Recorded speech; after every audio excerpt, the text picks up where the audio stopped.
Madam Speaker, I rise in very strong opposition to this restrictive rule, and not only restrictive but a very convoluted rule, and I rise in opposition to the three bills that would be made in order by this rule.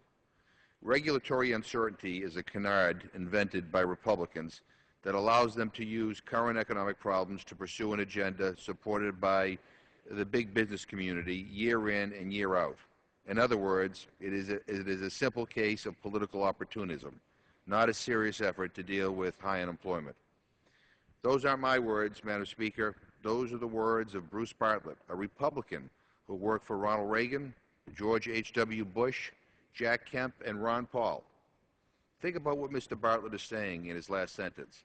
Republicans would rather play political games instead of putting people back to work. They would rather fiddle while Rome burns instead of putting out the fire. And look at the Republican track record since the start of the 112th Congress. No jobs bills, not one. But we found time to debate bills defunding Planned Parenthood and National Public Radio. There's no extension of the payroll tax cut or unemployment insurance, but we could spend hours debating the need to allow unsafe people the right to carry concealed weapons from state to state.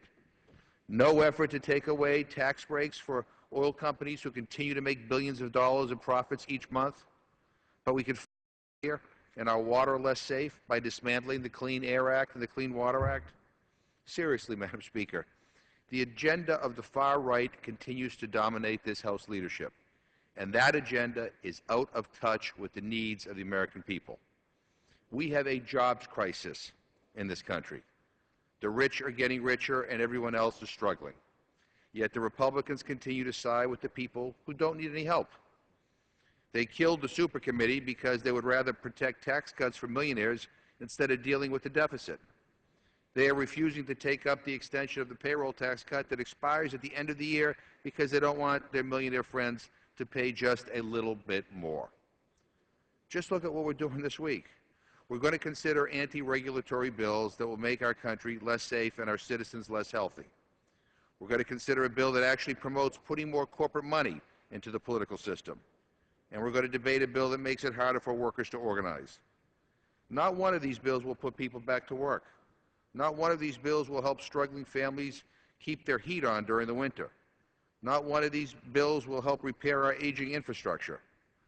To quote Mr. Bartlett again, people are increasingly concerned about unemployment, but Republicans have nothing to offer them, end quote. And that's the truth, Madam Speaker.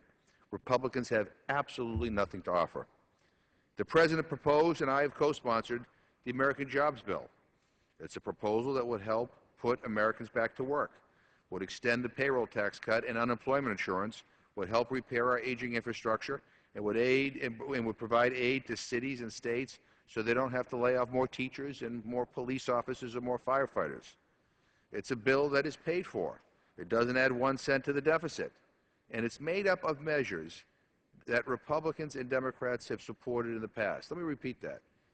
What the President has proposed are a series of measures that Republicans and Democrats have supported in the past. The idea that a program was good under President Bush, but not under President Obama, doesn't make much sense to me, but that seems to be the thought process that passes for governing under this Republican leadership. So where's the Republican plan? They don't have one. It's not enough to cross our fingers and hope that our economy improves. It's not enough to close our eyes and wish that more people would find a job. Actions speak louder than words, and it is clear by the Republican leadership's actions that they don't care about the economy. Either that, or they are making a conscious decision not to act simply for political gain. Either way, Americans are hurting because of their inaction. Madam Speaker, our economy is not where it needs to be. There are still too many unemployed people in this country. There are still too many people struggling to make ends meet, struggling to pay their bills and to put food on the table. But this notion that red tape is what's keeping our economy from getting off the ground and that thoughtful regulations are preventing people from getting jobs is just untrue. We don't need to waste time debating bills that make our air and water dirtier and less safe. We don't need to waste our time with bills defunding NPR and Planned Parenthood. We don't need to waste our time debating bills to reaffirm our national motto. What we need to do is to get this economy moving.